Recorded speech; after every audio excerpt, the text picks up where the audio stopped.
kujifungua jamani.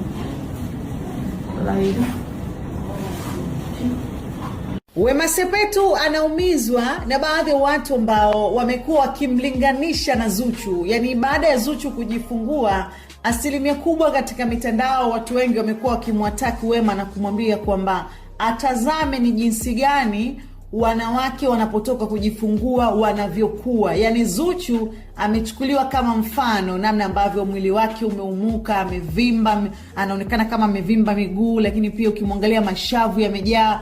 Kwa hiyo watu wanasema kwamba Zuchu ndiye aliyejifungua kweli, na wakidai Wema alitupiga changala macho. Video ya Wema alipotoka kujifungua, jinsi inavyoonekana alivyokuwa akifanya mazoezi na Whozu, na video ya Zuchu ambavyo anafanya mazoezi na Simba, inaonyesha utofauti mkubwa kwamba Zuchu anatembea taratibu. Ukitazama hiyo video hapo unamuona kabisa Zuchu ni kama mama ambaye anajivuta, anaugulia maumivu ya mshono. Lakini watu wakitazama video ya Wema alivyokuwa akirukaluka pale na Whozu wanasema hapana. Haiwezekani mtu utoke kujifungua ndani ya siku 2 tu umeshaweka lace wigi, ushapaka makeup, ushapata nguvu, tayari tumbo lako limekuwa flat tummy, hauna tumbo. Jamani, vipi? Kwa kweli comment ni nyingi. Sasa baada ya maneno kuwa mengi, Wema ameamua kuja kufunguka na anadai anaumia kwa sababu naye ni binadamu pia, ana moyo. Kupitia Insta story yake alianza kwa kuandika kwamba nasikia inasemekana sijawahi kubeba mimba na wala kuzaa. Sawa, tufanye basi sijawahi, acheni kunifananisha please. Akaendelea kwa kuandika kwamba mimi sijabeba mimba, ilikuwa ni AI. Sijajifungua, sijanyonyesha, sina mtoto. Huyu ndo kabeba mimba huyu. Yule hajabeba mimba bwana.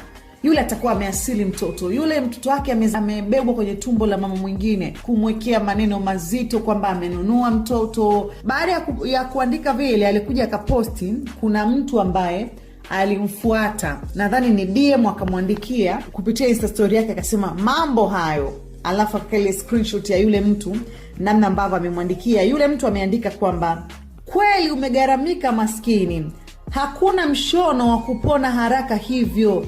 Hata kama ungejifungua hospitali ya Paris, sio haraka kiasi hicho.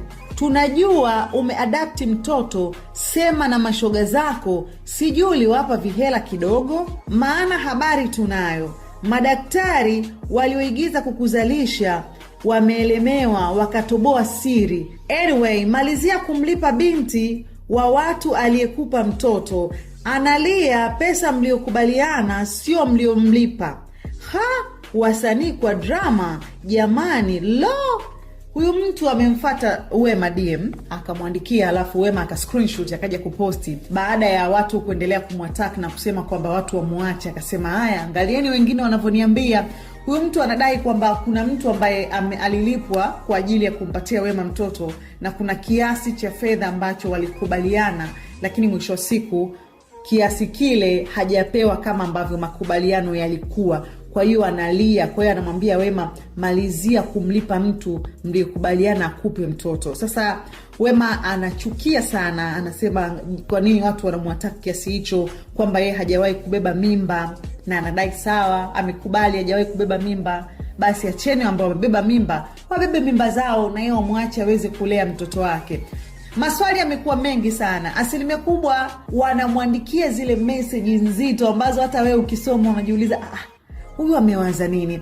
Wacha nikupitishe kwenye baadhi ya comments uone ni jinsi gani ambavyo watu walikuwa wakiweza kumwataka Wema na maneno mazito ambayo walikuwa wakimtupia. Huyu alicomment akaandika, yule mwingine siku 2 tu akabandika na wigi. Ngoja nikae kimya. Kuna mwingine alicomment akaandika, sasa huyu ndio kazaa, sio comedy jamani, pole sana. Kuna mwingine alicomment akasema kwamba huu ndio uzazi sasa, sio wengine wanaamkia makeup. Mwingine akacomment akasema, katika mastaa wote Zuchu ndio amekuwa kama kina sisi tunavyokuaga leba, yaani no makeup, no wigi, ni mwendo wa maumivu tu. Anasema kwamba katika mastaa wote Zuchu ameweka uhalisia kama ambavyo watu wa kawaida katika jamii wanavyokuaga wanapotoka leba, kwa sababu baadhi ya mastaa wamekuwa wakimaliza kujifungua wanajipaka makeup wanapendeza, lakini katika uhalisia wa kawaida mtu ambaye ametoka kujifungua, iwe kawaida iwe kwa operation, anapomaliza lile jambo la mtoto kuja duniani, mara nyingi anakuwa pale ni anaugulia maumivu. Sio rahisi mtu kuweza kuanza kupakwa wanja, sijui kupakwa shadow au kuweza kubandikwa lace wig. Kwa hiyo huyu anasema Zuchu ndio ameonekana mfano bora kama watu kwenye jamii ambavyo huwa wanakuwa. Kuna mwingine alicomment akasema kwamba halafu kuna Mama Olly na kuvimba no kuumuka. Anasema kwamba halafu kuna Mama Olly hakuvimba wala hakuumuka. Na baadhi ya watu wakawa wanasema kwamba huyu ndo Zuchu. Mbona kama